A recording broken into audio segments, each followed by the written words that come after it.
皆さんこんにちは、持田あかりです。今日はお花のモチーフのバケットハットの編み方をご紹介します。ぷっくりとしたお花モチーフを6枚つなげたバケットハットです。この動画ではキッズサイズとベビーサイズの編み方をご紹介します。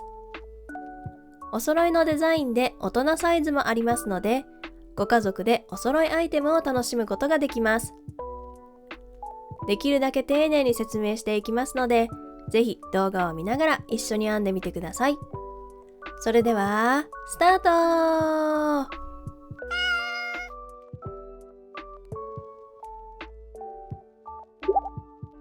まずはこの作品で使う編み方です。画面をご確認ください。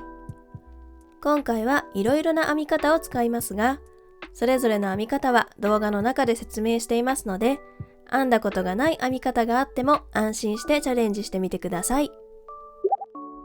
次に出来上がりサイズです。画面をご確認ください。こちらはキッズサイズとベビーサイズです。ただし編む人の力加減によって出来上がりのサイズは変わってくることがあります。使用した毛糸はパピークイーンアニーです。各サイズの使用量は画像をご確認ください。違う毛糸で編みたい場合はクイーンアニーと同じぐらいの太さの並太の毛糸を使用してください。この作品はデザインの都合上、目の数や段数を変えてサイズを調整することができません。そのため太さの違う毛糸で編むと出来上がりサイズが大きすぎたり小さすぎたりすることがあります。違う毛糸を使う場合は並太の毛糸を使用してください。必要な道具はかぎ針、ハサミ、とじ針、マーカーです。かぎ針は7号 4mm を使用しました。この作品の大まかな編み方を説明します。1、トップを編む。トップは帽子のてっぺんの部分で丸い円に編みます。途中までキッズとベビーの編み方は共通です。2、モチーフを編む。モチーフを6枚編みます。お花の部分の編み方は共通です。最後の段だけキッズとベビーで編み方が違うので別々に説明します。3、モチーフをつなげる。モチーフ6枚が輪になるようにつなげます。やり方はキッズもベビーも共通です。4、トップとモチーフをつなげる。トップとモチーフを縫い合わせます。やり方は共通なのですが、目の数が違うので、キッズとベビー別々に説明します。5、ブリムを編む。帽子のつばの部分、ブリムを編みます。キッズとベビーで編み方が違いますので、別々に説明します。編み始める前に動画のテロップの見方を説明します。今回、キッズサイズとベビーサイズで編み方が共通のところは一緒の動画で説明しています。編み方が違う場合は別々の動画で説明をしています。今流れている動画がどのサイズの編み方を説明しているかは動画の下のテロップに出していますので、編むときは必ずそこのテロップを確認してください。キッズ&ベビーとテロップがあるのはキッズとベビーどちらも同じ編み方の部分です。キッズとテロップがあるのはキッズサイズのみの説明の部分です。ベビーサイズを編んでいる方はこの部分は飛ばしてください。ベビーとテロップがあるのはベビーサイズのみの説明の部分です。キッズサイズを編む方はこの部分は飛ばしてください。間違えて違うサイズの説明を見て編んでしまうことがないようご注意ください。各パートの最初の部分でキッズサイズとベビーサイズどこまでが共通の編み方か、どこからが違う編み方動画になっているかというのを出していますので、各パートの最初の部分もぜひご覧ください。またタイムスタンプを活用して必要なところまでジャンプしてご覧ください。それでは早速編み始めましょう。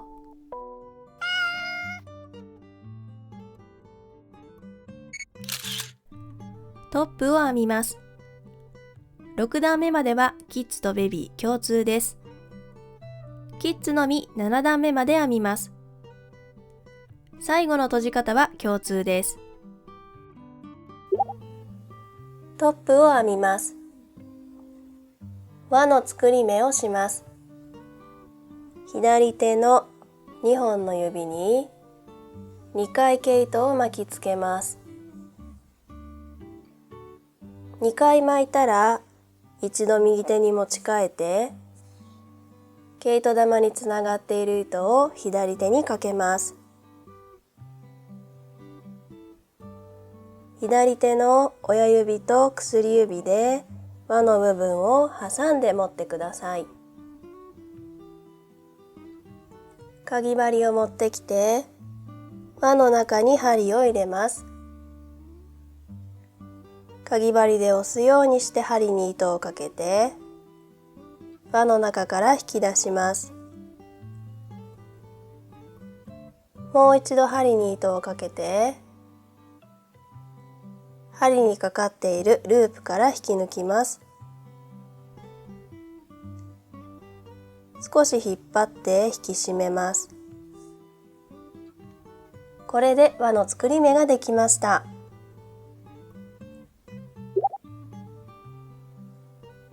立ち上がりの鎖編みを2回編みます。鎖編みの編み方は針に糸をかけてループから引き抜く。これが鎖編みです。もう一度鎖編みを編みます。針に糸をかけてループから引き抜きます。これで立ち上がりの鎖編み2目が編めました。ここから長編みを編んでいきます。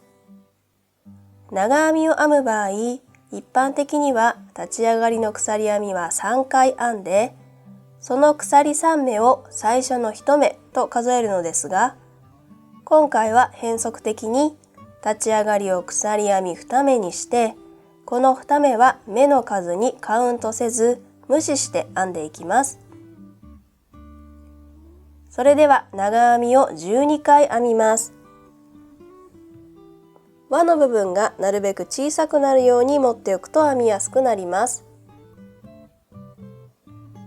長編みの編み方は針に糸をかけて輪の中に針を入れます。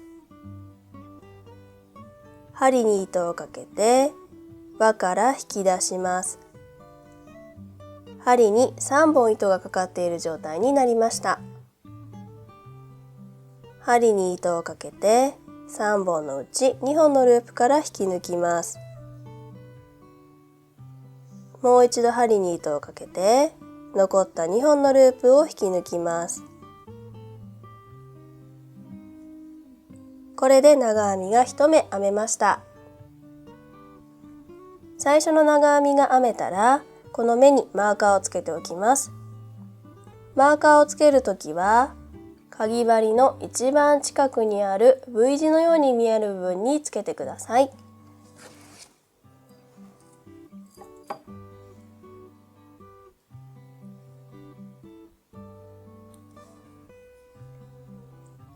マーカーをつけました。残りあと11回長編みを編みます。針に糸をかけて輪の中に針を入れます。糸をかけて引き出します。糸をかけて3本のうち2本のループを引き抜きます。糸をかけて残った2本も引き抜きます。これで長編みが編めました。全部で12回編んでください。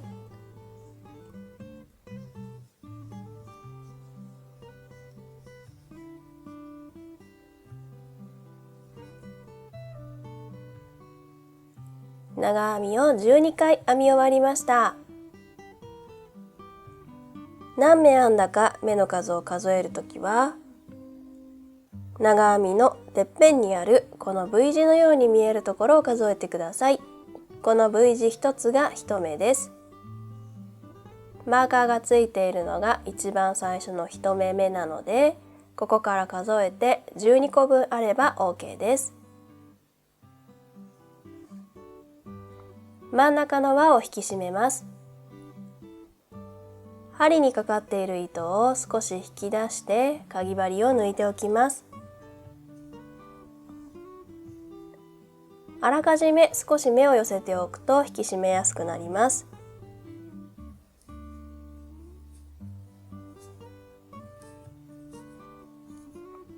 目を寄せました。糸端を引っ張ります。糸端を引っ張ると真ん中にある2本の毛糸のうちどちらか1本が小さくなります。真ん中に注目しながらゆっくりと引っ張ってください。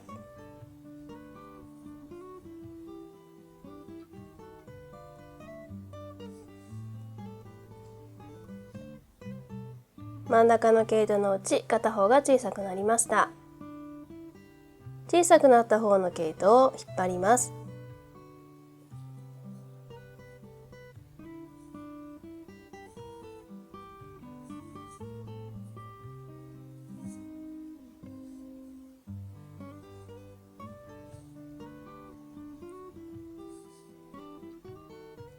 この時引っ張りが甘いと後で真ん中に穴が開いてしまうので、毛糸が切れない程度にしっかりと引っ張ってください。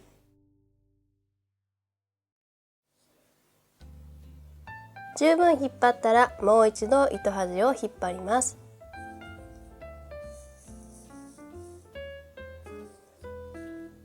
この部分もしっかり引き締めておいてください。これで真ん中の輪を引き締めることができました。かぎ針を戻します。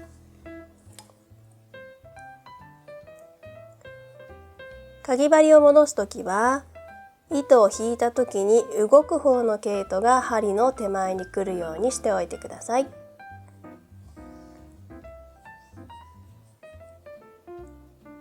段の一番最後の目にマーカーをつけておきます。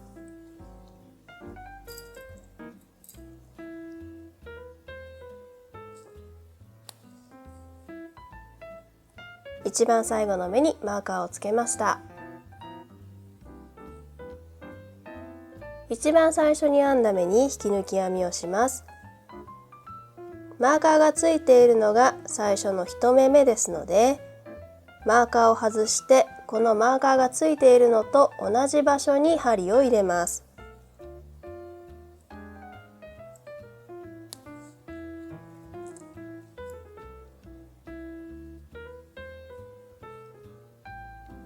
こんな風に V 字に見える部分の下に針が通るようにしてください。それでは引き抜き編みを編みます。針に糸をかけたら、今針にかかっているループすべてを引き抜きます。これで引き抜き編みが編めました。1段目が編めました。2段目を編みます。まずは立ち上がりの鎖編みを2回編みます。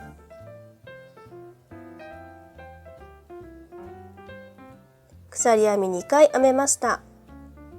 この鎖2目は目の数にはカウントせず無視して編んでいきます。長編み2目編み入れるを12回編みます。長編み2目編み入れるというのは、1つの目に2回長編みを編むという意味です。一番最初の目は前の段で引き抜き編みをしたところと同じ場所に針を入れて編んでいきます。つまりこの鎖編みの根元の部分に2回長編みを編むということです。では最初の長編み2目編み入れるを編んでいきます。まずは普通に長編みを編みます。針を入れるのは前の段で引き抜き編みをしたところです。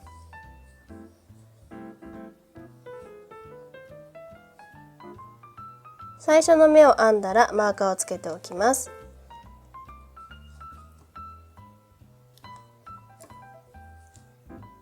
長編み2目編み入れるなので、同じ場所にもう一度長編みを編みます。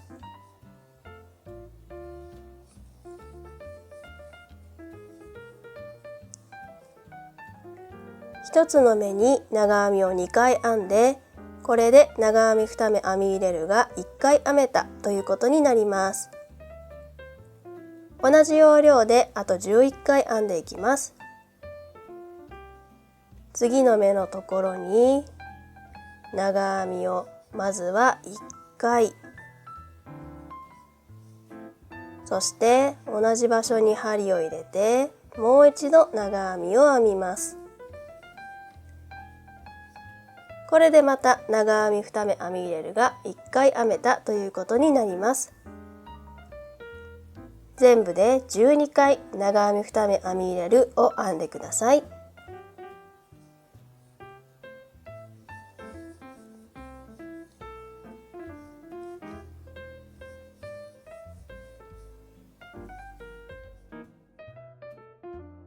一番最後に編むのは前の段でマーカーをつけてある段の終わりの目です。マーカーを外してこの部分にも長編み2目編み入れるを編みます。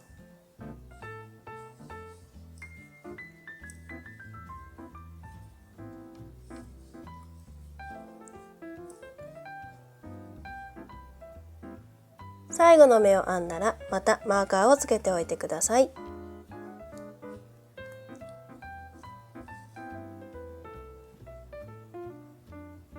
長編み2目編み入れるを12回編み終わりました。目の数は全部で24目になっています。一番最初に編んだ目に引き抜き編みをします。最初の目についているマーカーを外して引き抜き編みを編みます。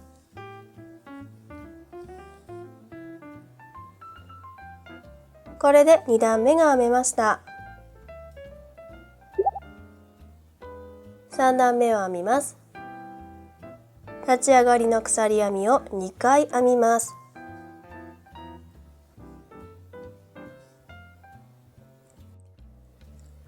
長編み1回、長編み2目編み入れる1回のセットを12回繰り返し編みます。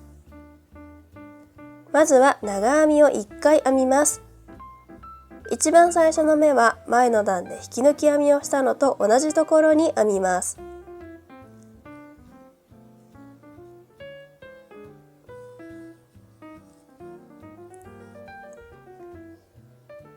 最初の目を編んだらマーカーをつけておきます。長編み1回を編んだので次は長編み2目編み入れるです。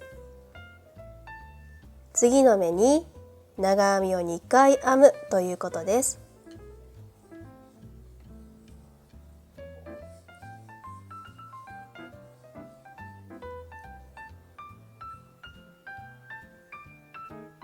これで長編み1回、長編み2目編み入れる1回のセットが編めました。これと同じものをあと11回繰り返し編んでいきます。次の目は長編みです。1つの目に1回長編みを編みます。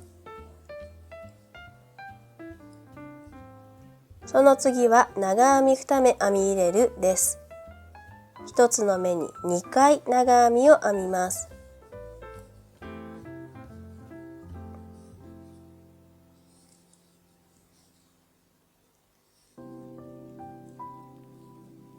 これでまた1セット編めました。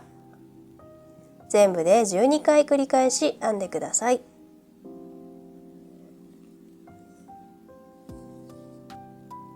マーカーがついているのが段の一番最後の目です。一番最後は長編み2目編み入れるになります。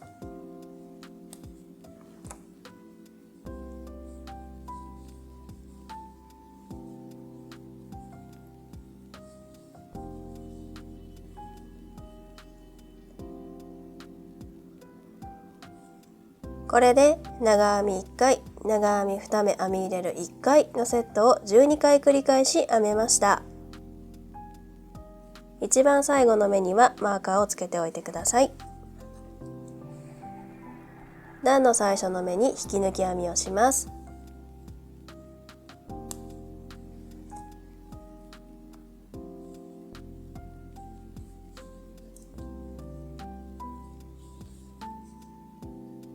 これで3段目が編めました。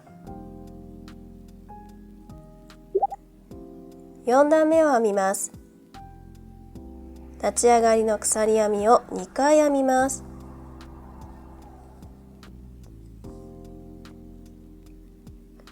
長編み1回、長編み2目編み入れる1回、長編み1回のセットを12回繰り返し編みます。まずは長編み1回を編みます。一番最初の目は前の段で引き抜き編みをしたところに編んでください。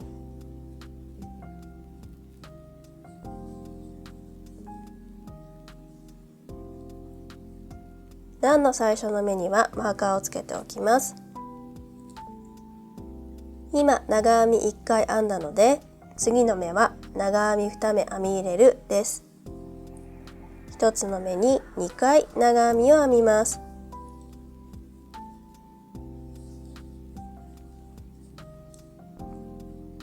長編み2目編み入れるが編めました。次の目は長編みです。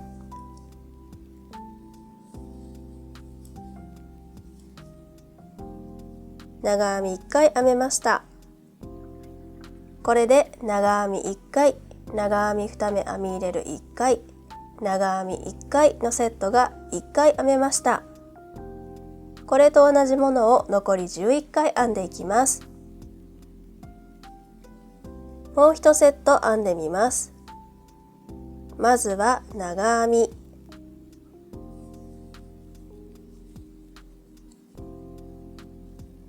次は長編み2目編み入れる、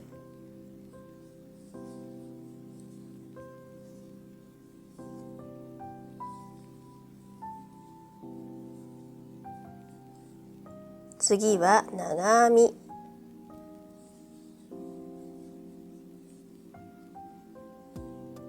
これでまた1セット編めました。全部で12回繰り返し編んでください。一番最後の目はマーカーがついている目に編みます。最後の目は長編みです。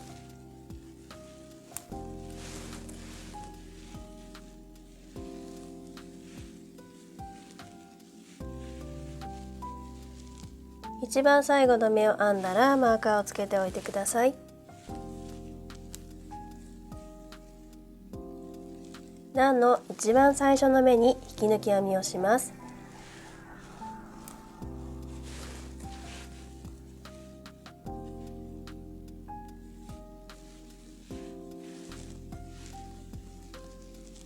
引き抜き編みが編めました。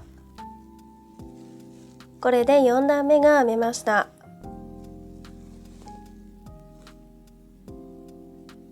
4段目を編み終わった時の直径はだいたい 9.5 センチ程度です。これと大幅に大きさが違う場合は、かぎ針の太さを変えて編み直すことをおすすめします。これより大きすぎる場合は、かぎ針のサイズを細いものに変えて編み直してみてください。これよりも小さすぎる場合は、かぎ針のサイズを太いものに変えて編み直してみてください。5段目を編みます。立ち上がりの鎖編みを2回編みます。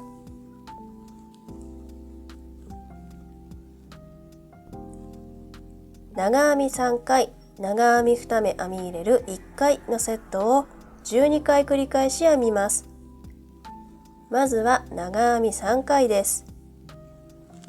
一番最初は前の段で引き抜き編みをしたところに編みます。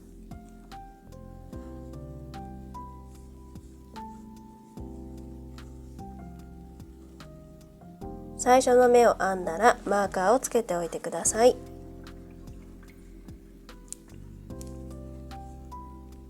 今1回長編みを編んだので、残り2回長編みを編みます。1つの目に1回長編みを編むのを3回編むということです。なので隣の目に針を入れて長編みを1回、その隣の目に針を入れて長編みを1回、これで長編み3回が編めました。次の目に長編み2目編み入れるです。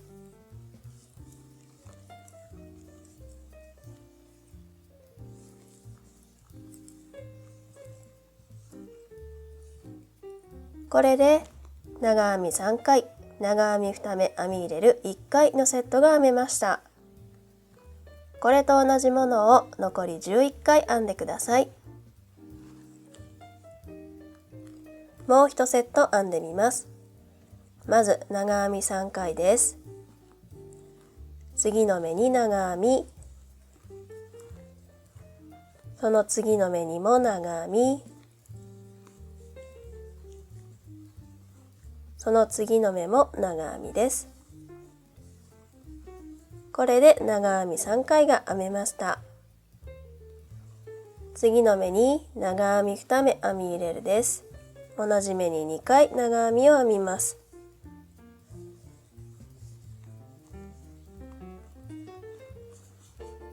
これでもう1セット編めました。全部で12回繰り返し編んでください。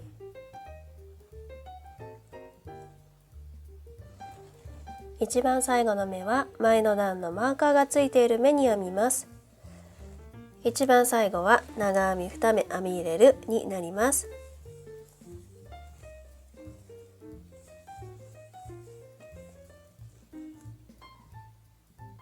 最後の目にマーカーをつけておいてください。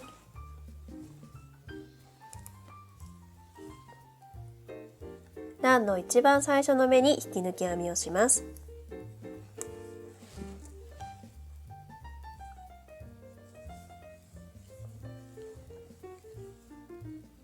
これで5段目が編めました。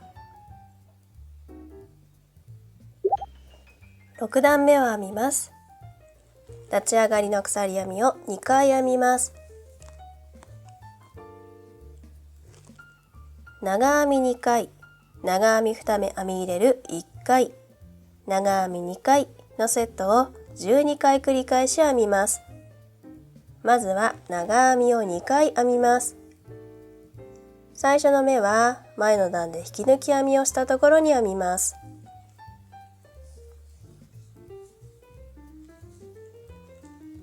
最初の長編みを編んだらマーカーをつけておきます。長編み2回なので次の目にも長編みを編みます。長編み2回編めました。次は長編み2目編み入れるです。1つの目に2回長編みを編みます。次の目に針を入れて長編みを1回、もう一度同じ場所に長編みを1回です。長編み2目編み入れるが編めました。そして長編みを2回編みます。次の目に長編みを1回、その次の目に長編みを1回、これで長編み2回が編めました。これで長編み2回、長編み2目編み入れる1回、長編み2回のセットが編めました。これをあと11回繰り返し編んでください。一番最後の目は前の段のマーカーがついている目に編みます。一番最後は長編みになります。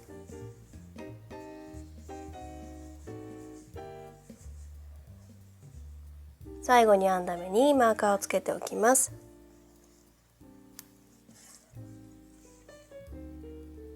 ベビーサイズを編む方はここまででストップして、最後の閉じ方のところにジャンプしてください。キッズサイズを編む方はもう一段編みますので、この続きを編んでいきます。では最初に編んだ目に引き抜き編みをします。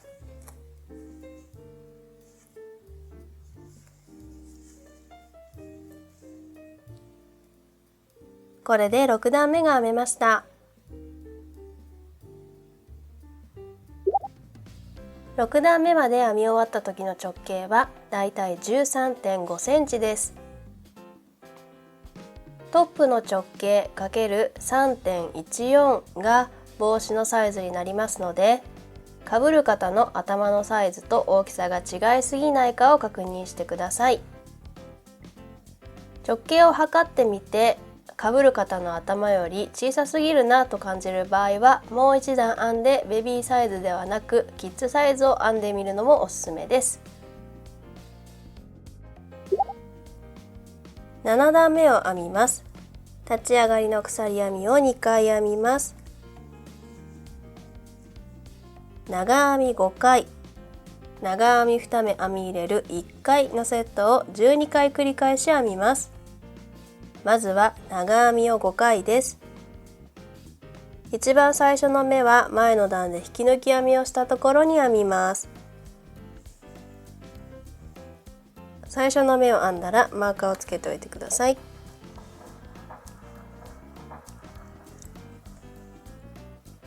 今1回長編みを編んだので残り4回長編みを編みます。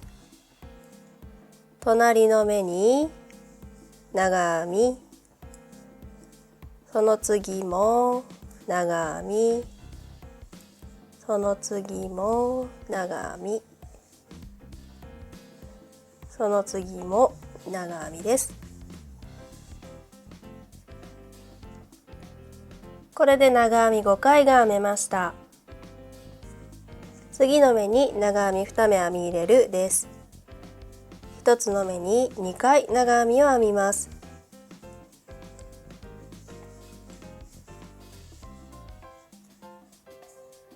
これで長編み5回、長編み2目編み入れる1回のセットが編めました。これと同じものを残り11回、全部で12回繰り返し編んでください。一番最後はマーカーがついている目に編みます。最後の目は長編み2目編み入れるです。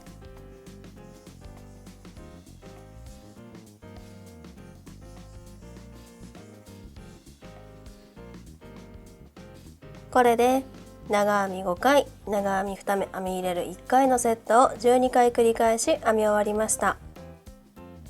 この段でトップを編み終わるので最後の目にマーカーをつける必要はありません。引き抜き編みはせずに最後の閉じ方のところに進みます。7段目まで編み終わった時の直径はだいたい 15.5 センチ程度になりました。最後の部分の閉じ方を説明します。まず針にかかっている糸を10センチから15センチほど引き出してカットします。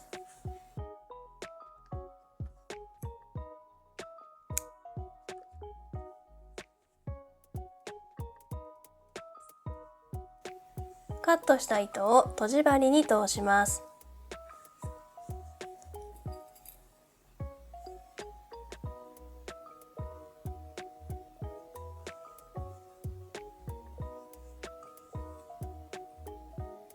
とじ針に通しました。では最後をチェーンつなぎで閉じていきます。まずマーカーがついている一番最初に編んだ目の隣の目に針を入れます。この部分です。長編みを編む時のように V 字の横から針を入れてください。場所が確認できたらマーカーは外して構いません。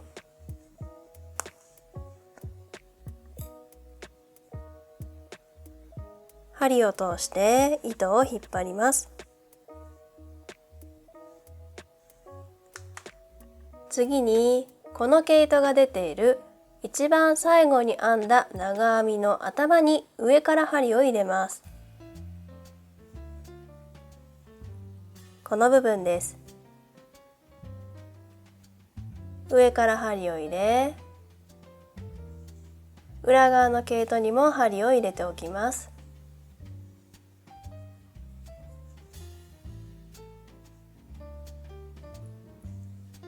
針を通して糸を引き締めます。こうすると最初と最後の部分が V 字できれいにつながります。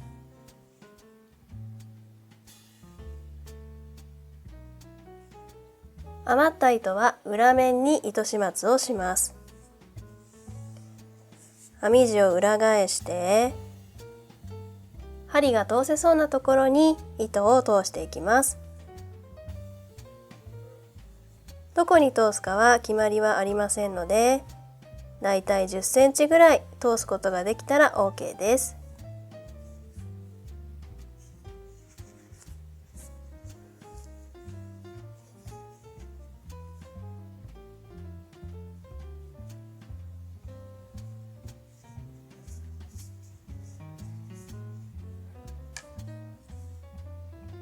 糸を通したらつないだ部分が緩んでいないか確認をして、余った毛糸はカットします。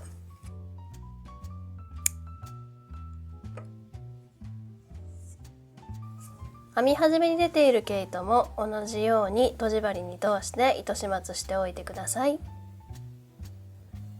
これでトップが編めました。モチーフを編みます。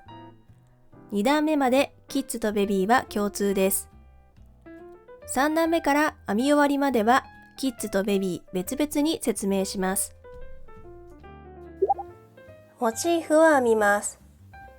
まずはモチーフの1段目、お花の真ん中の部分です。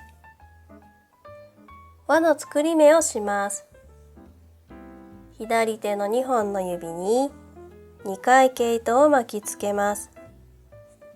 一度右手に持ち替えて、毛糸玉につながっている糸を左手にかけます。輪の部分を挟んで持ってください。かぎ針を持ってきます。輪の中に針を入れて糸をかけて引き出します。もう一度糸をかけてループから引き抜きます。これで輪の作り目ができました。立ち上がりの鎖編みを2回編みます。1、2、鎖編み2回編めました。ここから中長編みを編んでいきます。一般的には中長編みの立ち上がりは鎖編みを2回編んで、その鎖2目を最初の1目とカウントするのですが、今回は変則的にこの立ち上がり鎖2目はカウントせず無視して編んでいきます。では中長編みを8目編みます。中長編みの編み方は、針に糸をかけて輪の中に針を入れます。糸をかけて輪から引き出します。針に3本糸がかかっている状態になりました。針に糸をかけて針にある3本のループすべてを引き抜きます。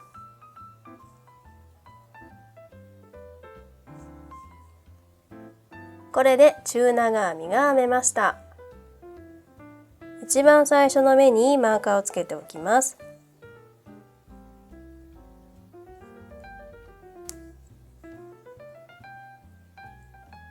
あと7回中長編みを編んでいきます。針に糸をかけて輪の中に入れます。糸をかけて引き出して糸をかけて3本のループすべてを引き抜きます。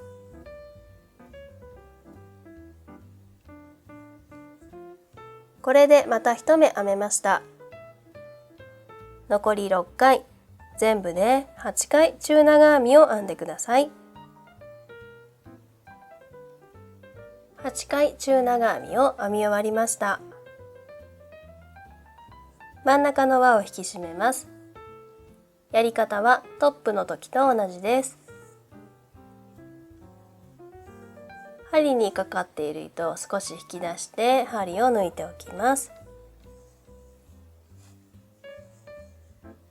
糸端を少し引っ張って真ん中の輪の小さくなった方の輪を引っ張っていきます。この部分をしっかり引き締めておかないと後で緩んでくるので、糸が切れない程度にしっかり引っ張ります。糸端をもう一度引っ張って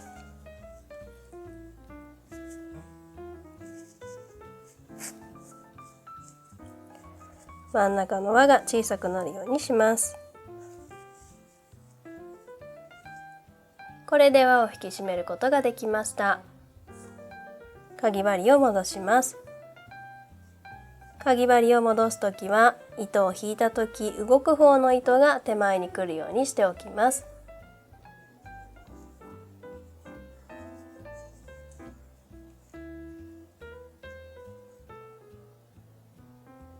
一番最初に編んだ目に引き抜き編みをします。マーカーがついているところなので、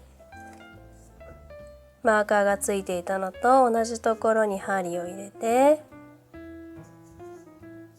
引き抜き編みをします。これで1段目が編めました。針にかかっている糸を10センチぐらい引き出してカットしておきます。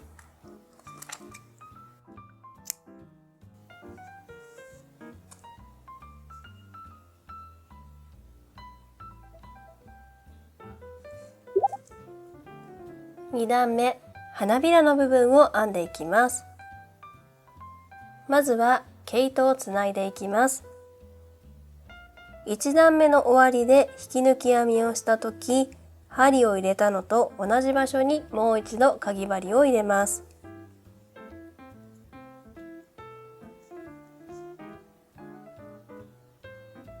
新しい毛糸を持ってきます。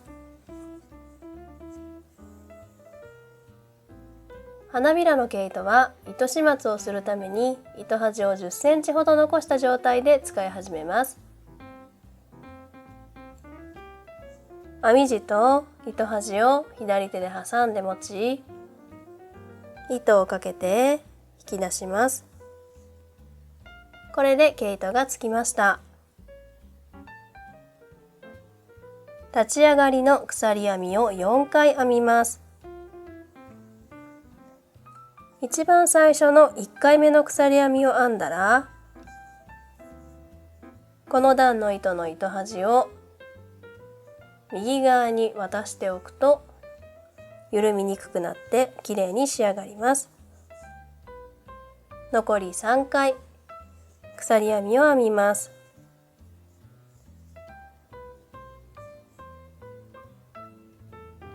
4回鎖編みが編めました。今回はこの鎖4目を最初の1目とカウントしていきます。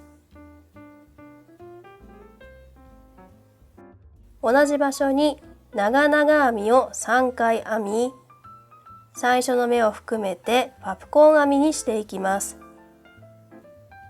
長々編みの編み方は、針に2回毛糸を巻きつけます。編み地に針を入れます。先ほど糸をつけたのと同じ場所に針を入れてください。糸をかけて引き出します。針に4本糸がかかった状態になっています。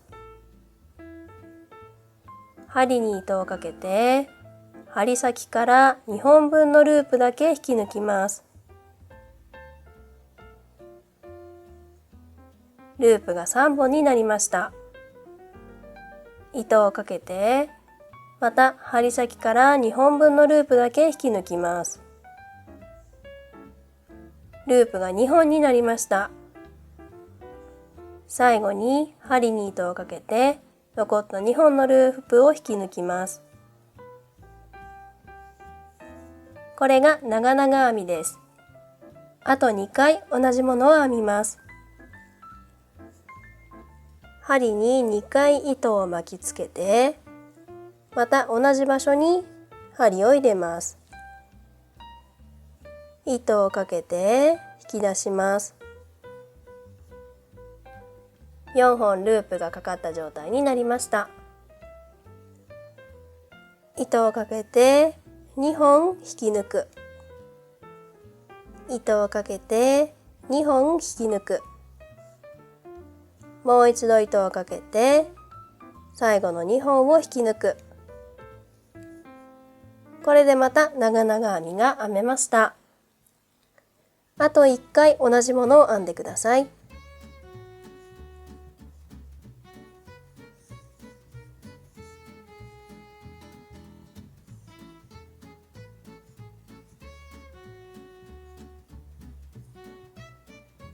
長々編みが3回編めて、この目には最初の立ち上がりの鎖編み4目と長々編み3目、合計で4目編まれた状態になっています。これをパプコン編みにしていきます。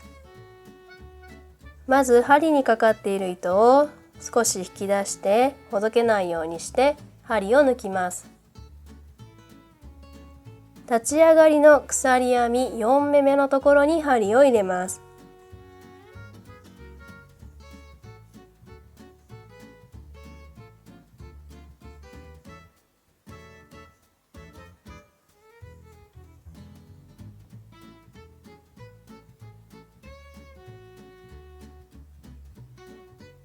4目目の鎖に針を入れたら、先ほど外したループを針に戻し、糸を引っ張ります。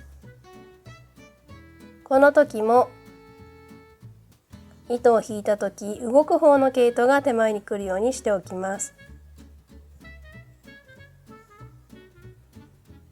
糸を戻したら、今戻したこのループで鎖編みの4目目の目を引き抜きます。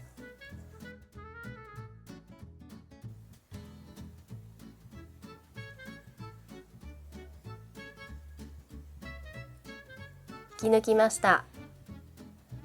糸をかけて、今針にかかっているループを引き抜きます。これでパプコン編みが編めました。かぎ針に一番近い V 字の部分がこのパプコン編みの頭になります。ここにマーカーをつけておきます。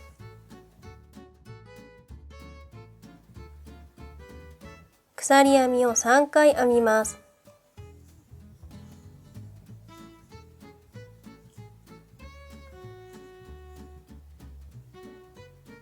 ここからは長々編み4目のパプコン編み、鎖編み3目を7回繰り返し編んでいきます。まずは次の目に長々編み4目のパプコン編みを編んでいきます。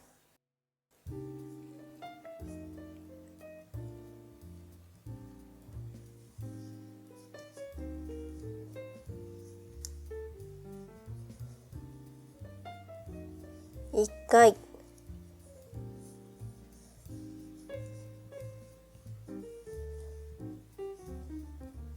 2回、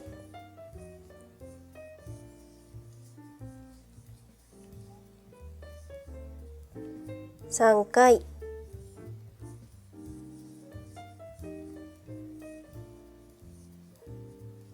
4回。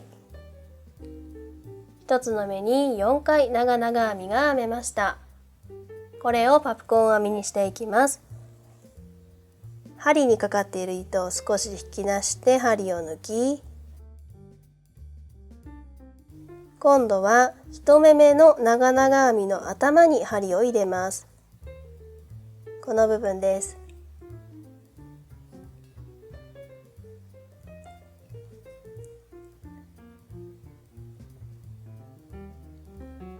針を入れたらループを針に戻して引き締めます。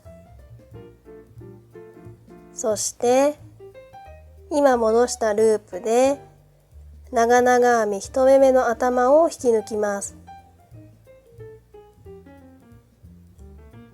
引き抜いたら針に糸をかけて今針にかかっているループを引き抜きます。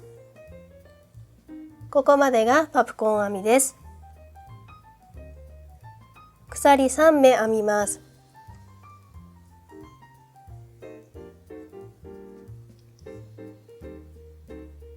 これをあと6回繰り返し編んでください。パプコン編みと鎖3目を編み終わりました。花びらが全部で8枚になっていることを確認してください。最後に一番最初に編んだ目に引き抜き編みをします。一番最初に編んだのは花びら1枚目のパプコン編みのところです。パプコン編みの頭にマーカーをつけてあるので、ここに針を入れて引き抜き編みをします。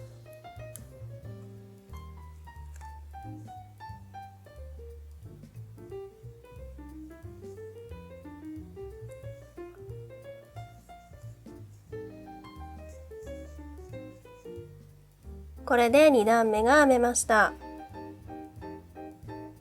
次の段を編みやすくするために、この部分が緩まないように鎖編みを一度編んでから糸を切ります。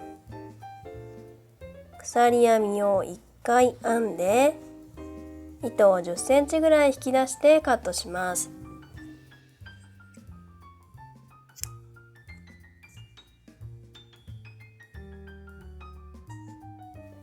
カットしたら糸端を引っ張って最後に編んだ鎖編みが小さくなるようにしておきます。これで2段目が編めました。3段目の編み方はキッズサイズとベビーサイズで異なります。タイムスタンプからジャンプしてご覧ください。キッズサイズの3段目の編み方を説明します。3段目は2段目の花びらと花びらの間の鎖編みを編んだスペース、この部分に編んでいきます。どのスペースからスタートしても構いません。私はここからスタートしようと思います。針を入れたら3段目で使う毛糸を持ってきます。3段目の糸も糸始末ができるように10センチほど残したところから使い始めてください。糸端と編み地を挟んで持って糸をかけてこのスペースから引き出します。立ち上がりの鎖編みを3回編みます。1回目の鎖を編んだらこの段の糸端を右側に持っていっておくと糸が緩みにくくなってきれいに仕上がります。残り2回鎖編みを編みます。立ち上がりの鎖3目が編めました。この段ではこの鎖3目を最初の1目とカウントします。鎖の3目目にマーカーをつけておきます。マーカーをつけました。糸をつないだのと同じ最初の鎖のスペースに長編みを2回編みます。同じスペースに針を入れて長編みを2回編んでください。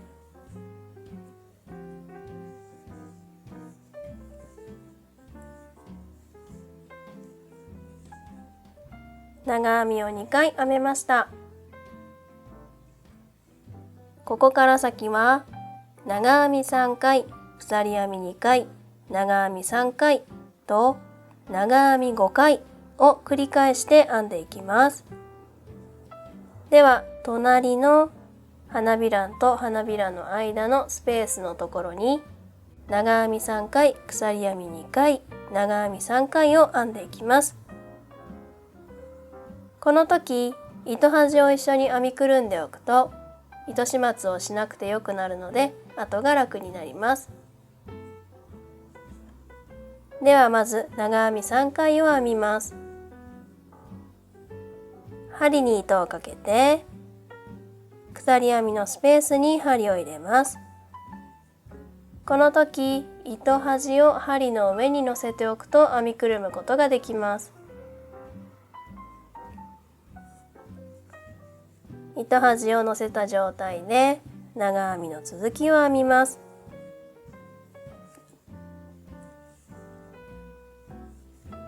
長編み1回編めたので残り2回長編みを編みます。この部分を編み終わるまでは糸端は針の上に乗るようにしておいてください。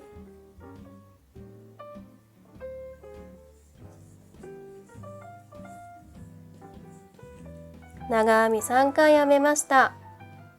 鎖編みを2回編みます。長編み3回編みます。同じスペースに針を入れて糸端を針の上に乗せておきます。このまま長編みを3回です。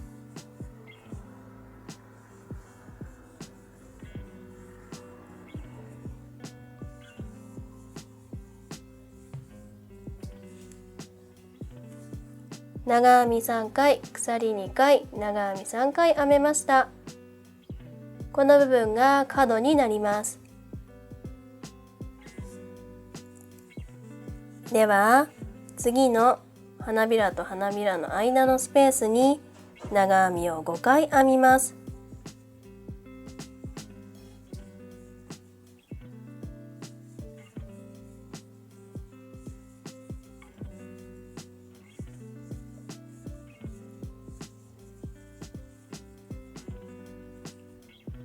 長編みを5回編めました。これと同じものを繰り返し編んでいきます。8個目の花びらと花びらの間のスペースのところまで編み終わりました。最後に一番最初の糸をつないだところの鎖編みのスペースのところに長編みを2回編みます。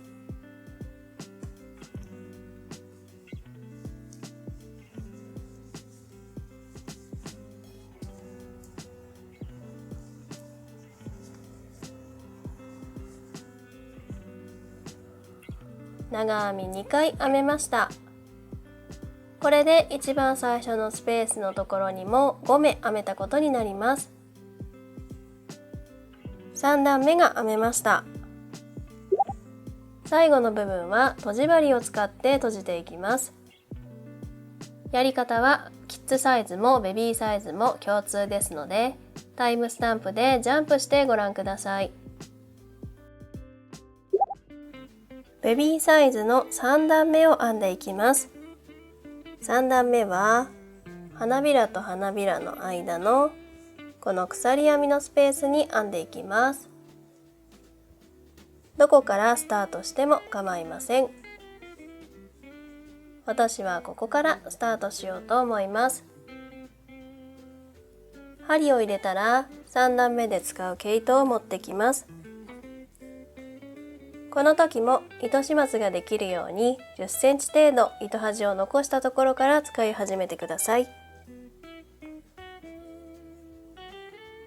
編み地と糸端を挟んで持って糸をかけてこのスペースから引き出します。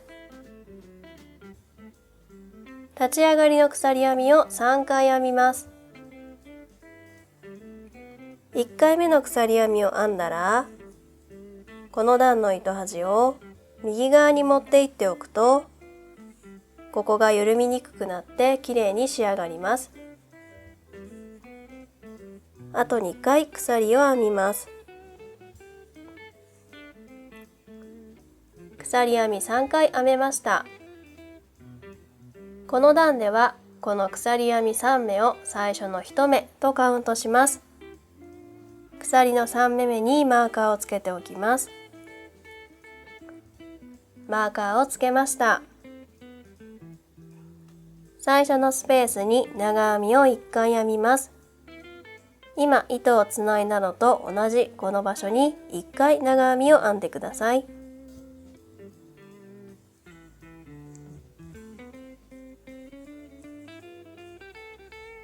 長編み1回編めました。ここから先は長編み3回、鎖編み2回、長編み3回と長編み3回を繰り返して編んでいきます。では次の花びらと花びらの間のスペースのところに長編み3回、鎖2回、長編み3回を編んでいきます。この時前の段の糸端を編みくるんでおくと糸始末をする必要がなくなるので後が楽になります。では長編み3回を編みます。針に糸をかけてこの鎖編みのスペースに針を入れます。この時編みくるみたい糸端をかぎ針の上に乗せておいてください。乗せた状態で長編みの続きを編みます。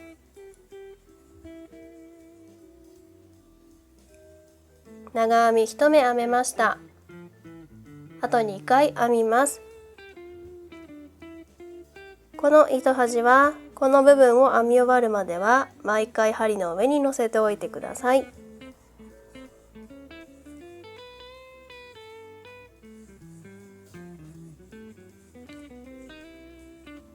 長編み3回編めました。鎖を2回編みます。長編み3回を編みます。また同じ場所に長編みを3回編んでください。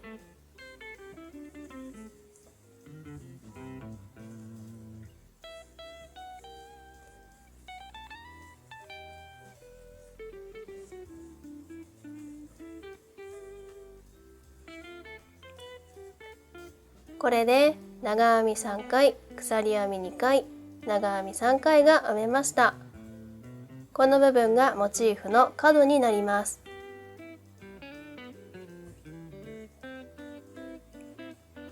次のスペースのところに長編みを3回編みます。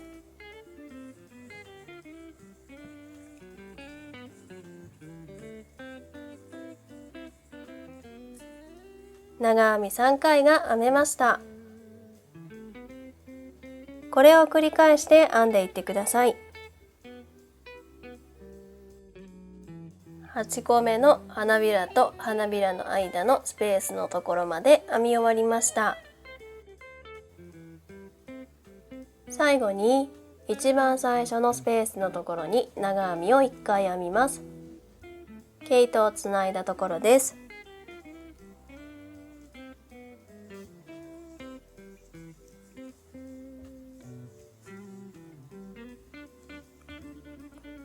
これで最初のスペースにも3目編めたということになります。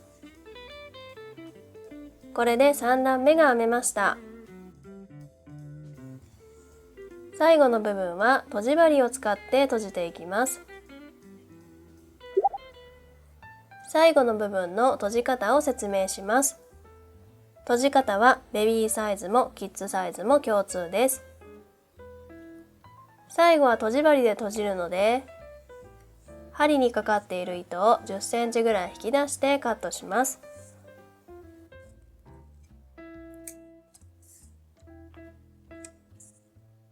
糸端をとじ針に通します。とじ針に通しました。最後の部分を閉じていきます。まずマーカーがついている段の最初の目の隣の目に針を入れます。この部分です。場所が分かったらマーカーは外していただいて構いません。針を刺して糸を引き締めます。次にこの段の一番最後に編んだ目に針を入れます。ちょうどこの糸が出ているのと同じところです。この部分です。上から針を入れて裏側の糸まで針を通します。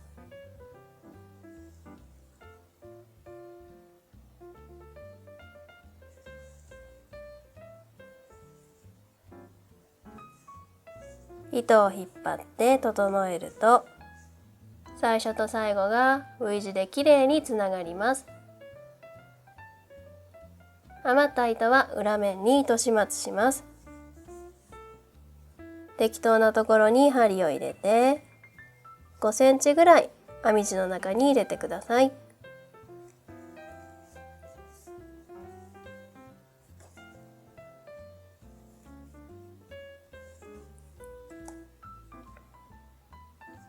糸が入ったらつなぎ目のところを確認して余った毛糸はカットします。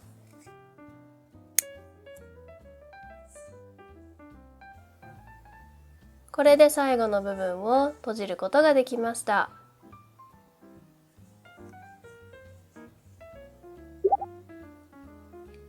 他の糸端も同じようにとじ針に通して糸始末をしてください。同じ色の編み地のところに通すと目立たず綺麗に仕上がります。途中で編みくるんである糸端は糸始末をしなくても良いのでこのままカットして構いません。編みくるんでいない糸端はとじ針に通して糸始末しておいてください。キッズサイズもベビーサイズもモチーフを6枚編んで糸始末をしておいてください。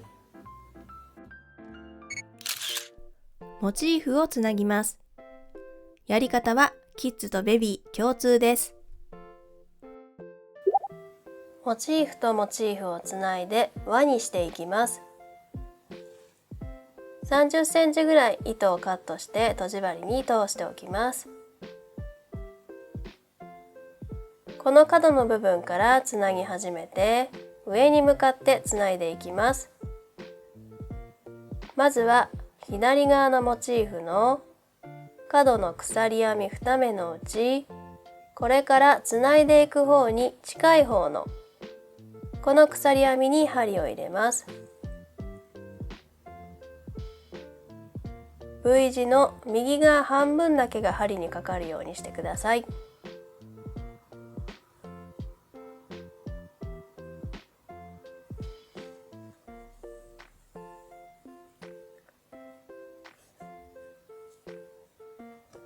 糸端が10センチぐらい残るところまで糸を引きます。次に右側のモチーフの鎖編み2目のうちこれからつないでいく方に近いこちらの鎖編みに針を入れます。こちらのモチーフは V 字のこの左側半分だけが針にかかるようにします。なので上からこのように針を入れてください。針を入れたら左のモチーフの先ほど針を通したのと同じところにもう一度針を入れます。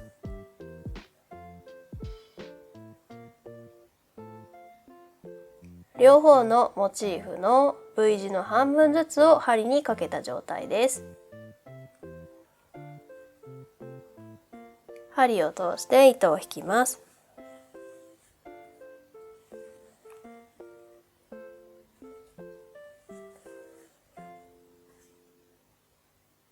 次の目からも同じように拾っていきます。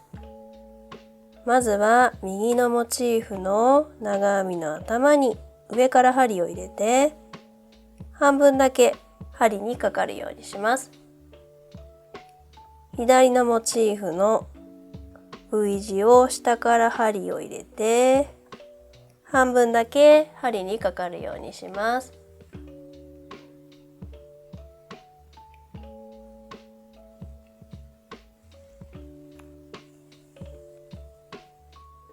これを繰り返して縫い合わせていきます。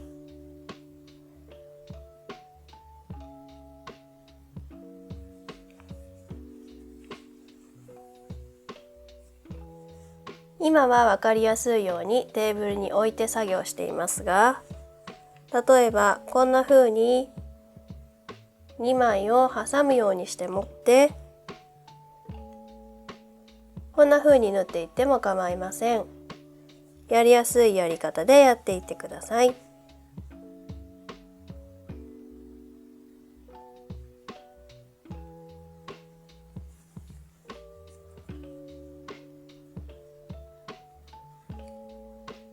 下から上へつないでいって反対側の角のところまで来ました。反対側の角も鎖編み2目のうち近い方の1目だけをつなぎます。右のモチーフは上から針を入れて半分だけ針にかけます。左のモチーフは下から針を入れて V 字の半分だけ針にかけます。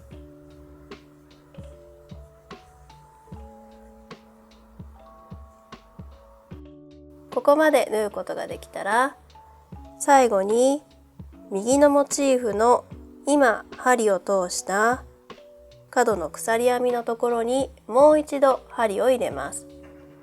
この隣の目ではなくて今針を通したのと同じ場所です。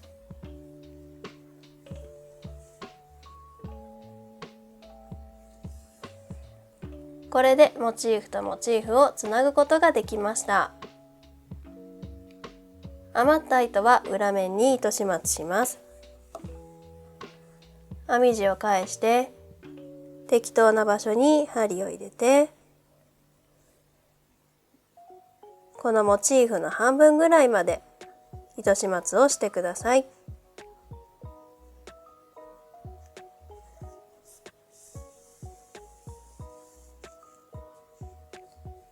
この時糸が突っ張りすぎないように少しなじませてから糸端をカットします。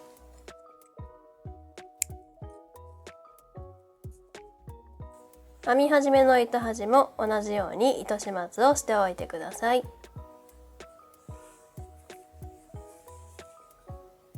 同じ要領で6枚のモチーフを輪になるようにつないでください。輪になるように6枚のモチーフをつなげました。トップとモチーフをつなぎます。やり方はキッズとベビー共通ですが、目の数が違うため別々に説明します。トップとモチーフをつないでいきます。まずはつなぎやすくするためにトップの方にマーカーをつけていきます。ここの部分に立ち上がりがあります。立ち上がりをたどったこの辺りの目に最初のマーカーをつけます。厳密に立ち上がりの目じゃなくてもいいので、この辺りの目につけていただければ大丈夫です。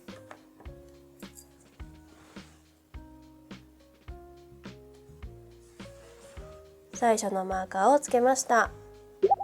ではここから6箇所マーカーをつけていきます。14目ごとにマーカーをつけます。今つけた最初のマーカーの目を1と数えて14目分数えます。1、2、3、4、5、6、7、8、9、10、11、12、13、14。14目数えたらその次の15目めにマーカーをつけます。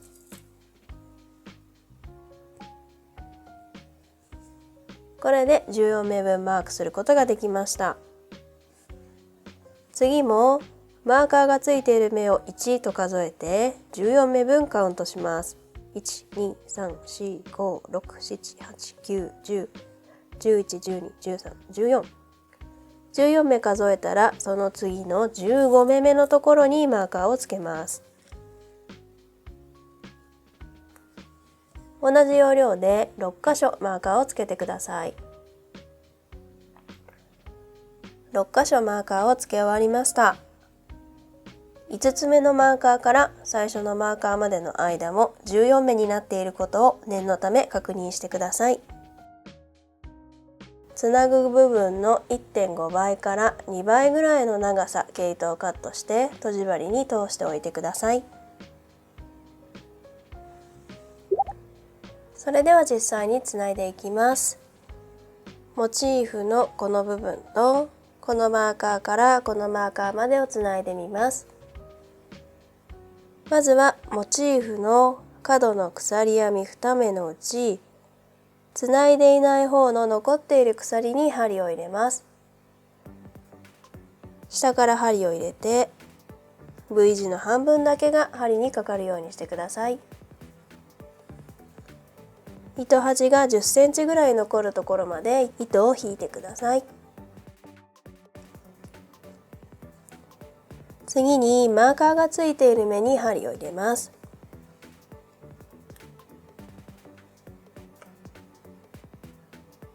こちらは V 字の上から針を入れて V 字の片方だけが針にかかるようにします。モチーフの方の先ほど針を入れた鎖編みにもう一度針を入れて糸を引きます。ここからはモチーフとモチーフをつないだ時と同じようにつないでください。トップの方は上から針を入れ、モチーフの方は下から針を入れて V 字の半分ずつが針にかかるようにして両方をつないでいきます。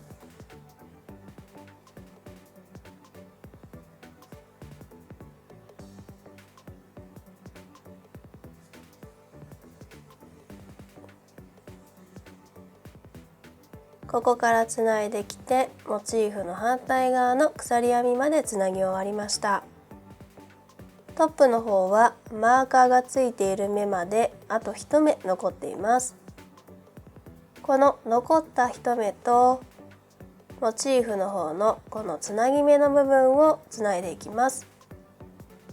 この部分は特にどこに針を刺しても構いませんので針が刺せそうなところに針を刺してつないでください。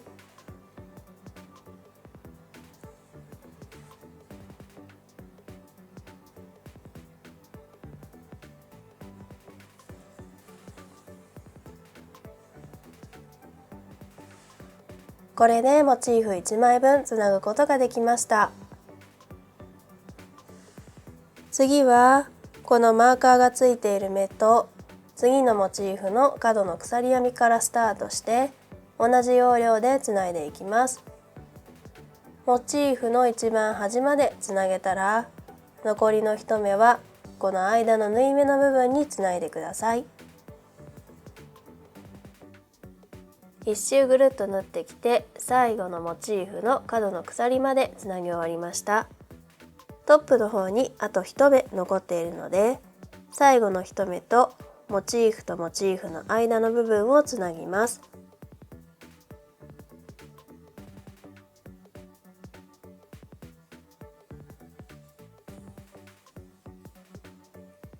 これで全ての目をつなぐことができました。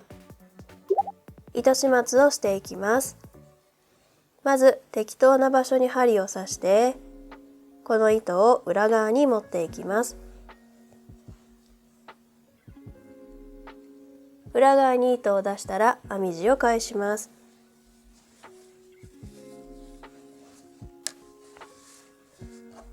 糸始末をする前に縫った部分が突っ張っていないか編み地を引っ張って調節してください。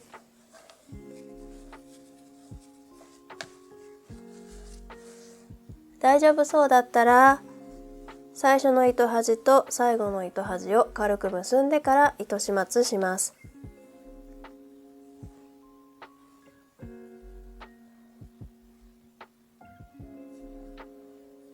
結べたので糸を中に入れていきます。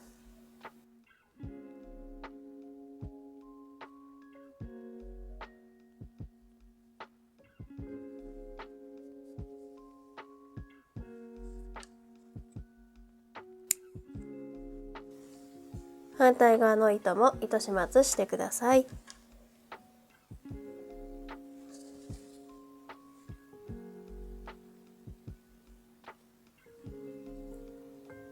これでトップとモチーフをつなぐことができました。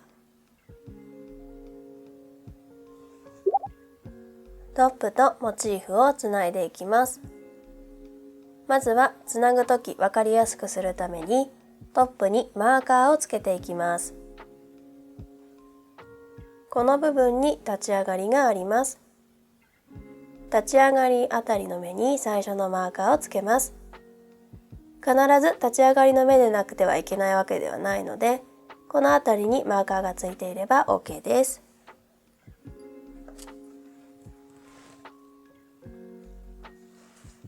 最初のマーカーをつけました。それでは12目ずつマーカーをつけていきます。一番最初にマーカーをつけたこの目を1と数えて12目分カウントします。1、2、3、4、5、6、7、8、9、10、11、12。12目数えたらその次の13目目にマーカーをつけます。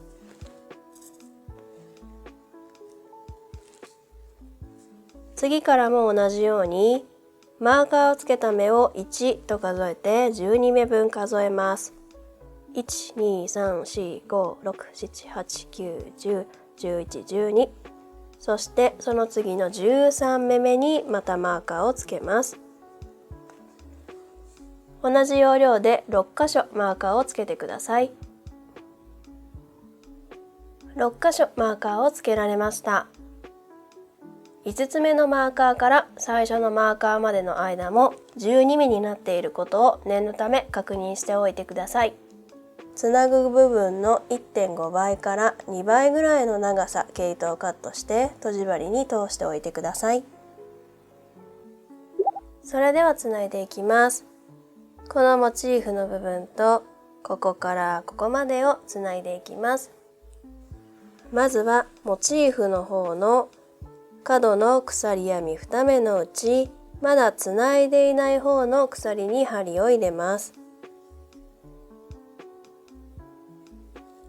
下から針を入れて V 字の半分だけが針にかかるようにしてください。糸端が10センチぐらい残るところまで糸を引きます。次にトップのマーカーがついている目に針を入れます。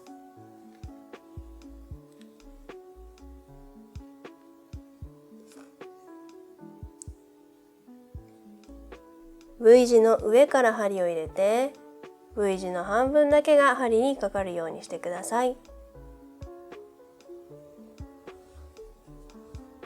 モチーフの方の先ほど針を入れた角の鎖編みのところにもう一度針を入れます。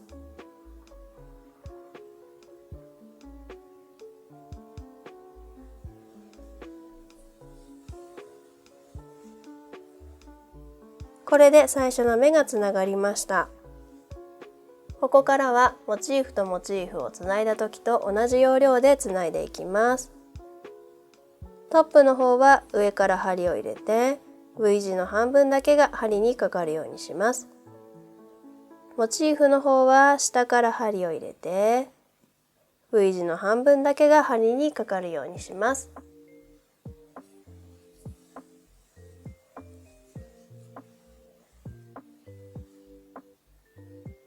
このようにトップとモチーフをつないでいってください。こからつなぎ始めて、モチーフの反対側の鎖編みのところまでつなぎ終わりました。トップの方はマーカーがついている目まであと1目残っています。この残った1目とモチーフの間のつなぎ目の部分を合わせて縫っていきます。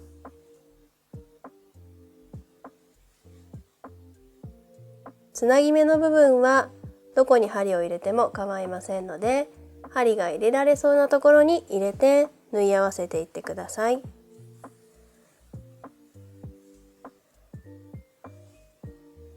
これでモチーフ1枚分をつなげることができました。この次はトップのマーカーがついている目とモチーフの角の鎖編みからまたつなぎ始めて、同じ要領で1周ぐるっとつないでください。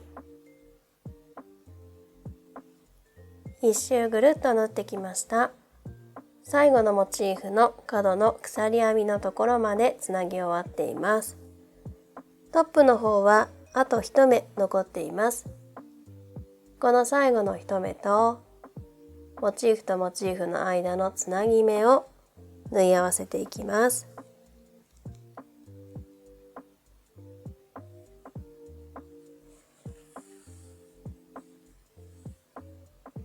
これで全ての目をつなぐことができました。糸始末をします。まず適当な場所に針を入れて、この糸を裏面に持っていきます。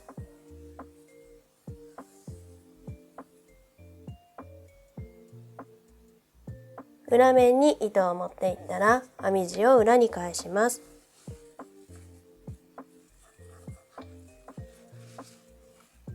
糸始末をする前に縫ったところが突っ張っていないか、編み地を引っ張って確認して整えておいてください。大丈夫そうだったら最初の糸端と最後の糸端を軽く結んでから糸始末します。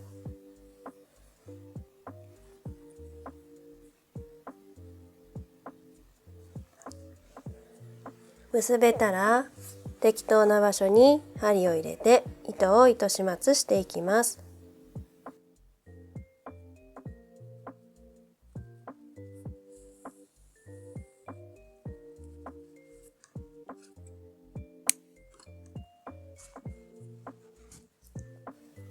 もう一本の糸端も同じように糸始末してください。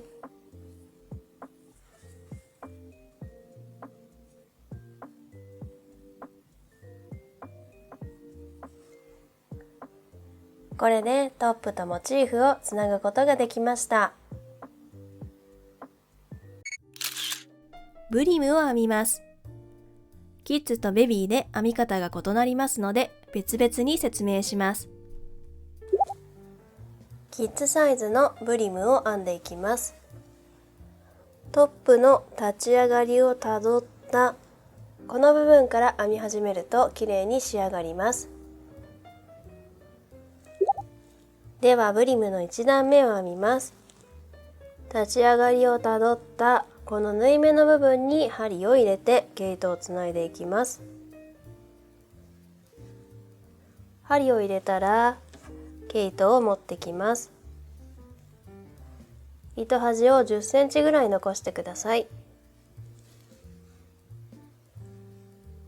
針に糸をかけて引き出します。立ち上がりの鎖編みを1回編みます。まずこの根元の部分に細編みを1回編みます。毛糸をつないだ時針を入れた部分と同じところに針を入れて細編みを編んでください。細編みの編み方は編み地に針を入れて糸をかけて引き出します。糸をかけて2本のループを引き抜きます。これが細編みです。これで最初の目が編めたのでここにマーカーをつけておきます。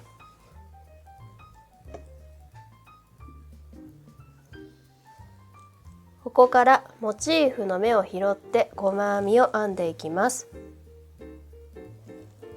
一番最初はモチーフの角にある鎖編みのところに編んでいきます。これまではこのように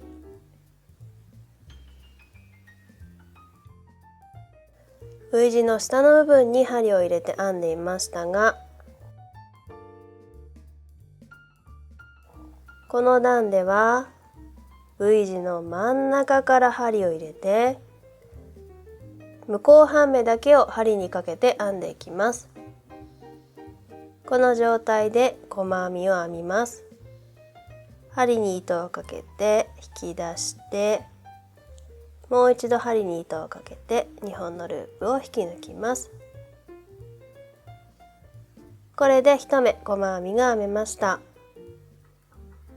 次の目からも同じように V 字の真ん中に針を入れて1本だけが針にかかるようにして細編みを編んでいきます。モチーフ1辺は13目ありますので、細編みを13回編んでください。モチーフの反対側の鎖編みのところまで細編みを編み終わりました。マーカーがついている最初の目から数えると14目編んである状態になっています。ここから先も同じように縫い目の部分に細編みを1回編み、モチーフの部分は V 字の真ん中に針を刺して向こう半目だけを取って細編みを編んでいきます。まず縫い目のところに1目編んで、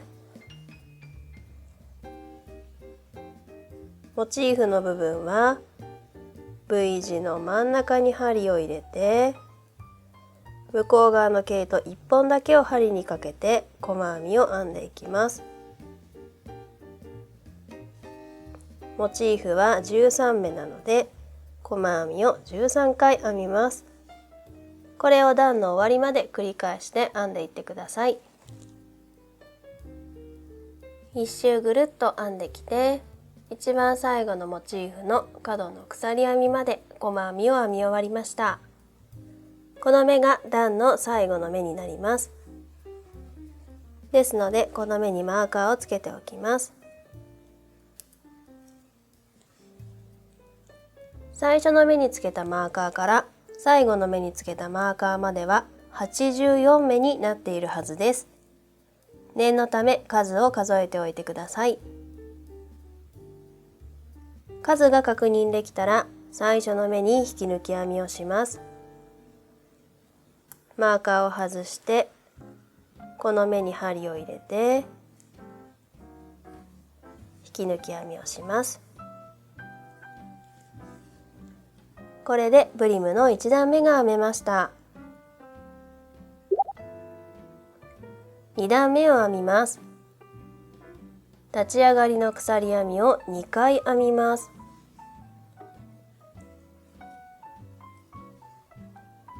トップの時と同様にこの立ち上がり鎖2目は目の数にカウントせず無視して編んでいきます。長編み3回、長編み2目編み入れる1回、長編み3回のセットを12回繰り返し編んでいきます。まずは長編みを3回編みます。一番最初の目は前の段で引き抜き編みをしたところに編んでください。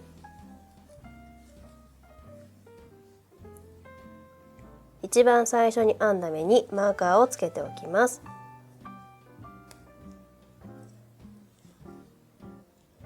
今1目長編みを編んだのであと2回長編みを編みます。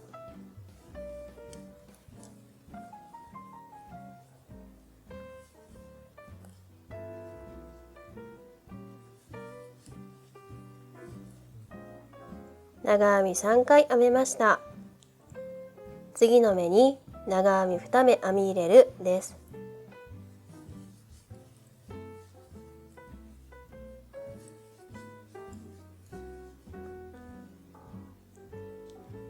そして長編み3回編みます。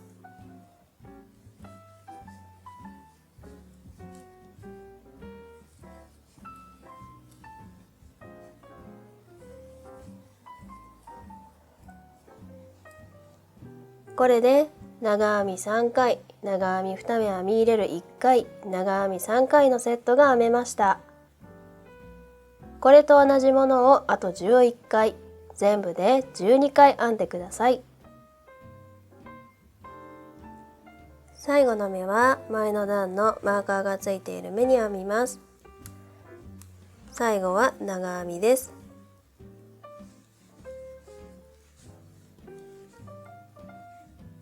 最後の目にマーカーをつけておきます。一番最初の目に引き抜き編みをします。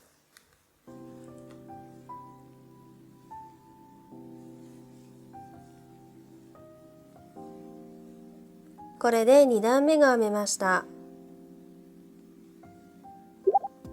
3段目を編みます。立ち上がりの鎖編みを2回編みます。すべての目に長編みを編みます。前の段の目1目につき1回ずつ長編みを編むということです。一番最初は前の段で引き抜き編みをしたところに編んでください。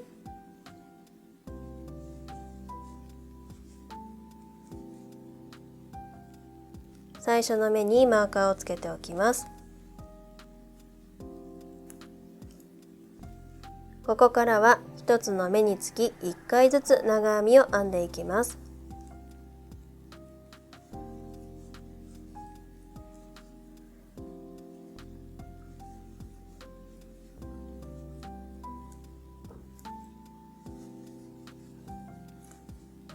これを段の終わりまで繰り返してください。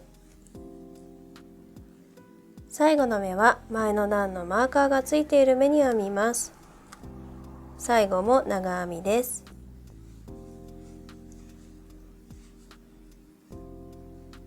最後に編んだ目にマーカーをつけておきます。段の一番最初の目に引き抜き編みをします。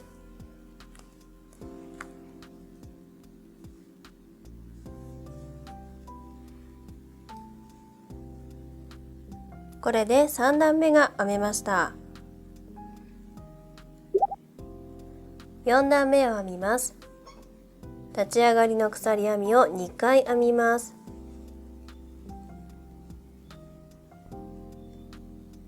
長編み7回、長編み2目編み入れる1回のセットを12回繰り返し編みます。まずは長編みを7回編みます。一番最初の目は前の段で引き抜き編みをしたところに編んでください。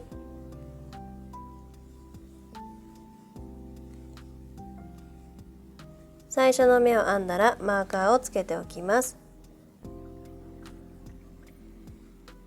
今1回長編みを編んだので残り6回長編みを編みます。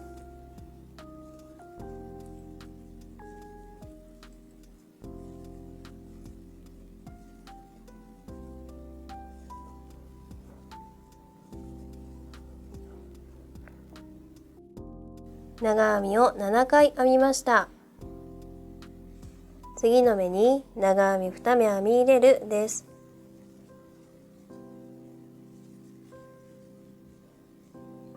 これで長編み7回、長編み2目編み入れる1回のセットが編めました。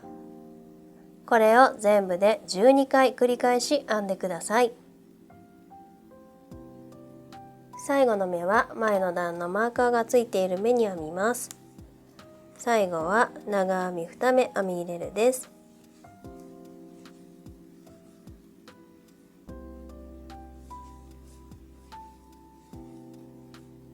最後に編んだ目にマーカーをつけておきます。段の一番最初の目に引き抜き編みします。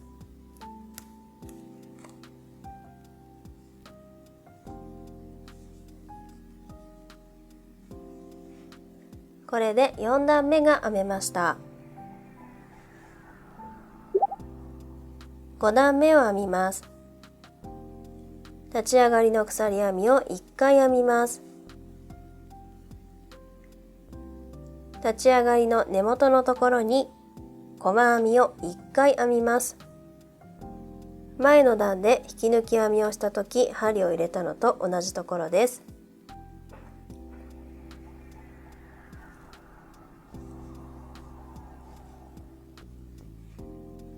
最初の目を編んだらマーカーをつけておきます。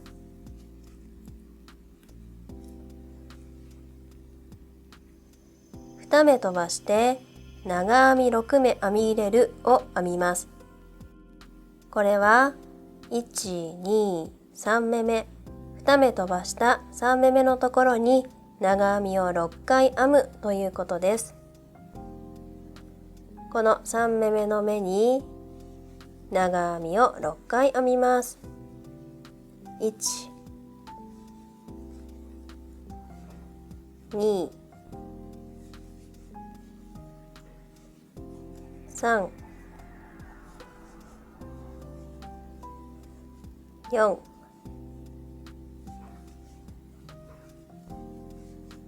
5、6、3目目のところに長編みを6回編みました。2目飛ばして細編みを1回編みます。1、2、3。2目飛ばしたこの3目目のところに細編みを編んでください。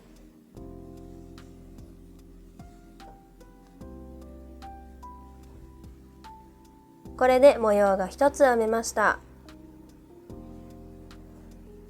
これを繰り返していきます。2目飛ばして3目目のところに長編み6目編み入れるを編みます。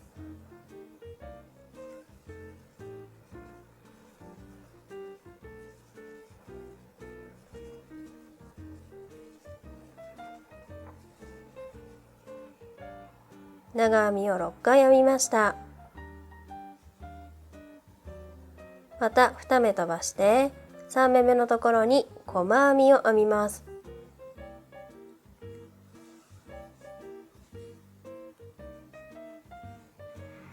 これでまた1つ模様が編めました。これを繰り返して段の終わりまで編んでいってください。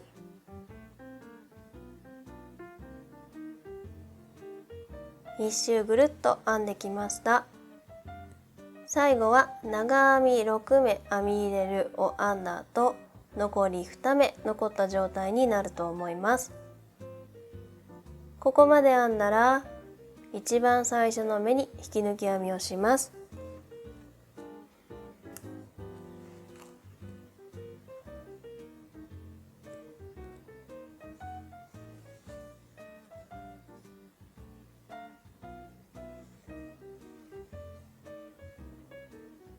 これで5段目が編めました。このマーカーはもう使わないので外して構いません。最後に糸始末をします。針にかかった糸を10センチぐらい引き出してカットしてとじ針に通します。とじ針に通しました。このまま裏面に糸始末します。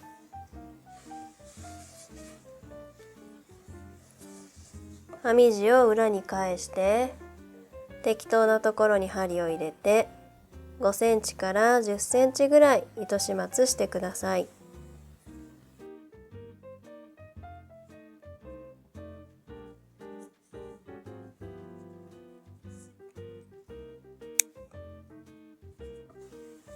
これで糸始末ができました。ブリムの編み始めの部分の糸端も出ていると思うので、同じようにとじ針に通して糸始末してください。糸始末ができたら完成です。ベビーサイズのブリムを編んでいきます。トップの立ち上がりがあるこの部分をたどったここから編み始めるときれいに仕上がります。トップの立ち上がりをたどったこの縫い目の部分に針を入れて毛糸をつないでいきます。針を刺したら毛糸を持ってきます。糸端は10センチぐらい残ったところから使ってください。糸をかけて引き出します。立ち上がりの鎖編みを1回編みます。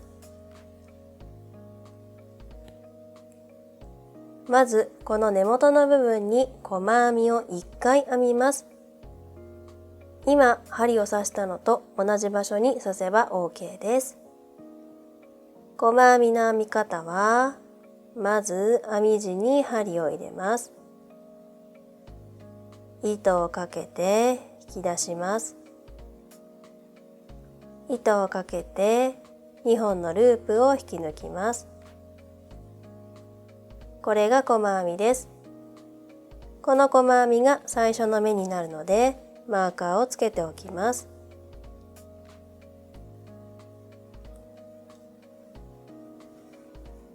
次にモチーフの部分の目を拾って細編みを編んでいきます。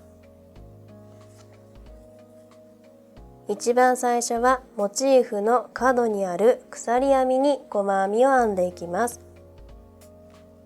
これまではこのように V 字の下に針が通るようにして針を刺して編んでいましたが、この段だけは V 字の真ん中に針を入れて、向こう側の毛糸1本だけが針にかかるようにして編んでいってください。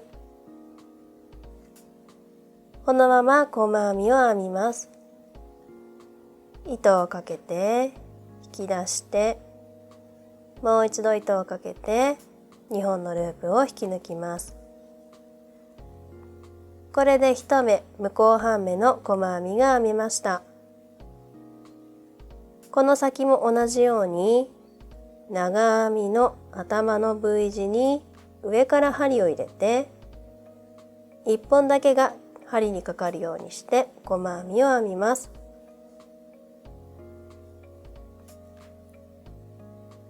モチーフの一辺は11目なので11回同じように細編みを編んでください。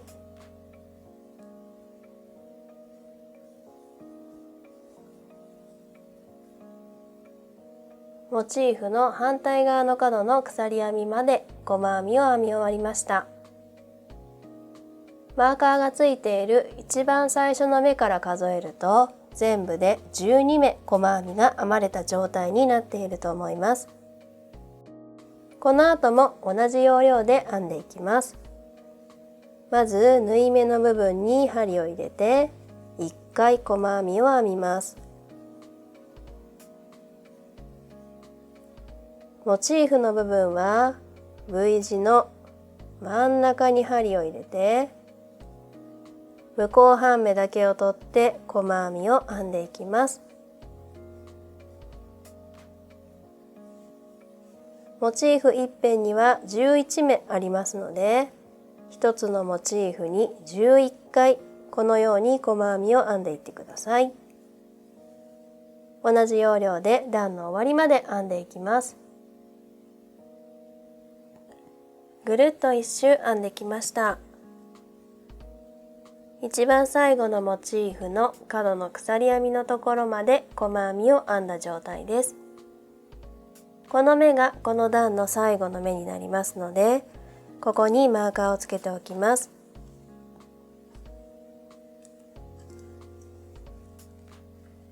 マーカーをつけた最初の目から最後の目までは全部で72目になっているはずです。念のため目の数を数えて確認しておいてください。目の数が合っていたら最初の目に引き抜き編みをします。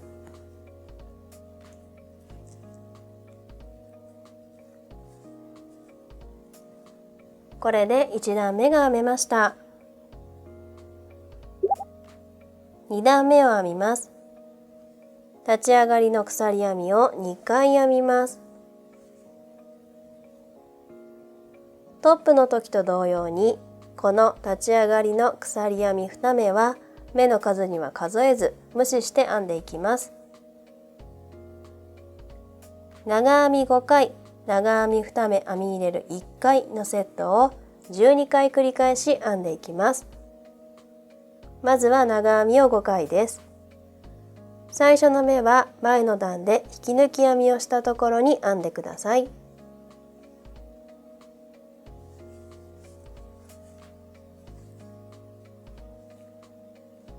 最初の目を編んだらマーカーをつけておきます。今1目長編みを編んだので、あと4回長編みを編みます。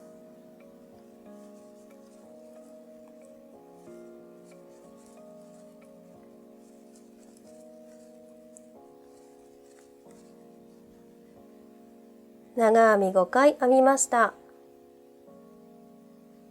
次の目に長編み2目編み入れるを編みます。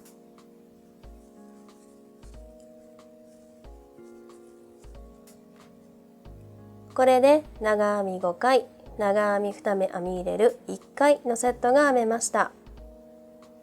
これと同じものを残り11回、全部で12回編んでください。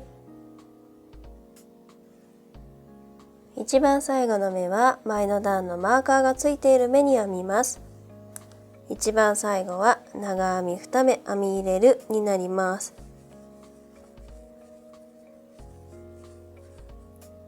最後に編んだ目にマーカーをつけておいてください。段の一番最初の目に引き抜き編みをします。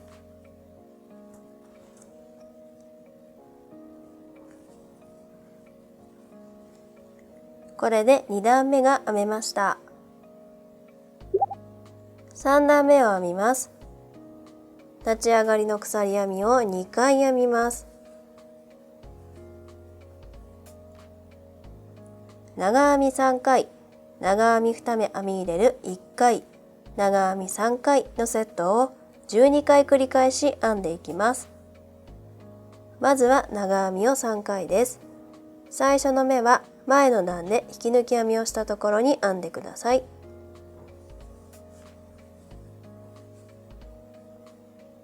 一番最初の目にマーカーをつけておきます。今1回長編みを編んだので、あと2回長編みを編みます。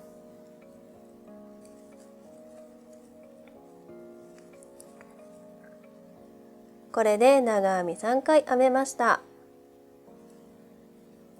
次の目に長編み2目編み入れるを編みます。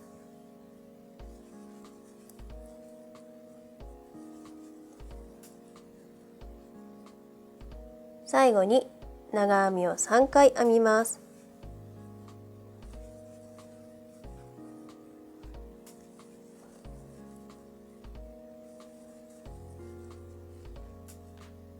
これで長編み3回、長編み2目編み入れる1回、長編み3回のセットが編めました。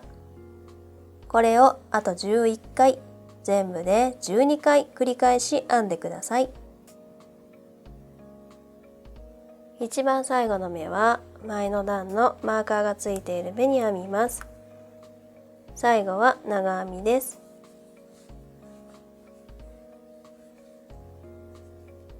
最後の目を編んだらマーカーをつけておきます。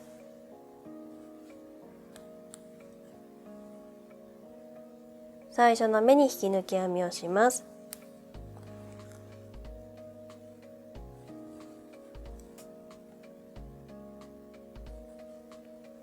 これで3段目が編めました。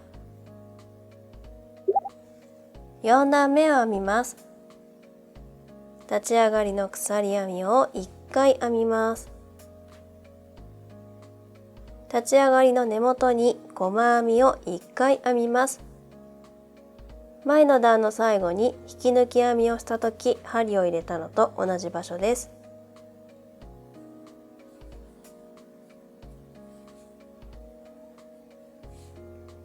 細編みを編みました。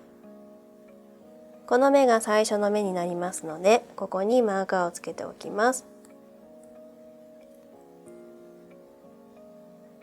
2目飛ばして長編み6目編み入れるを編みます。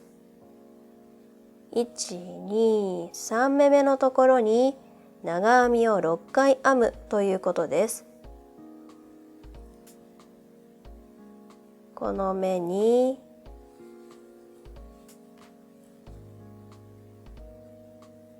1、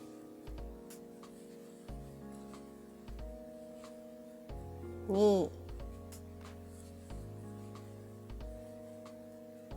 3、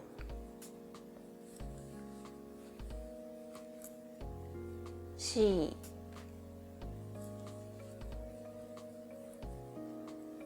5、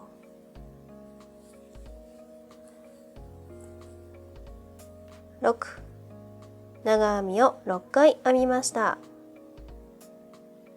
2目飛ばして細編みを1回編みます。1、2、3目目、2目飛ばして3目目に細編みを編みます。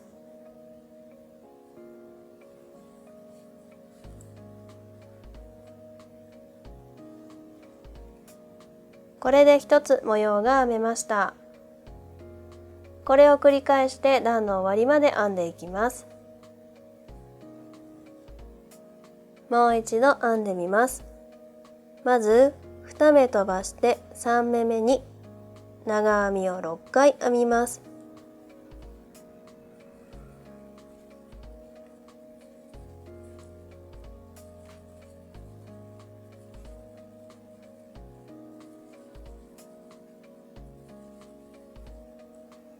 長編みを6回編みました。また2目飛ばして3目目に細編みを編みます。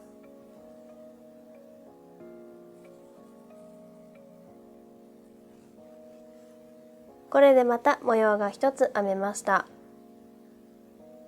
これを繰り返して段の終わりまで編んでください。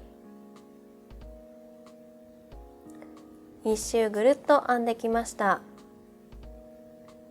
一番最後は長編み6目編み入れるを編んだ後、あと2目残った状態になって終わると思います。ここまで編んだら段の一番最初の目に引き抜き編みをします。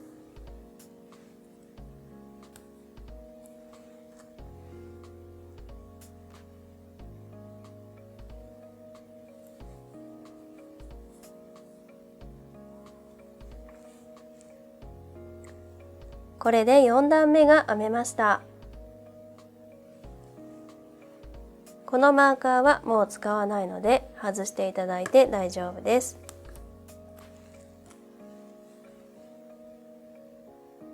最後に糸始末をします。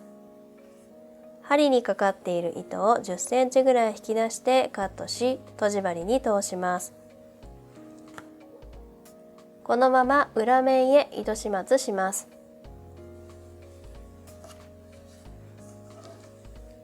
編み地を裏に返したら適当なところに針を入れて5センチから10センチぐらい糸始末してください。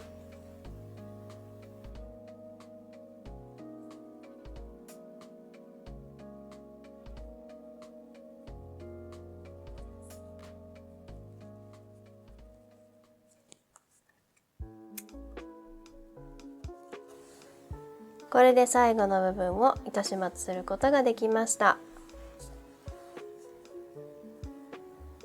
ブリムの編み始めの毛糸も出ていると思うので、これもとじ針に通して糸始末をしてください。これで完成です。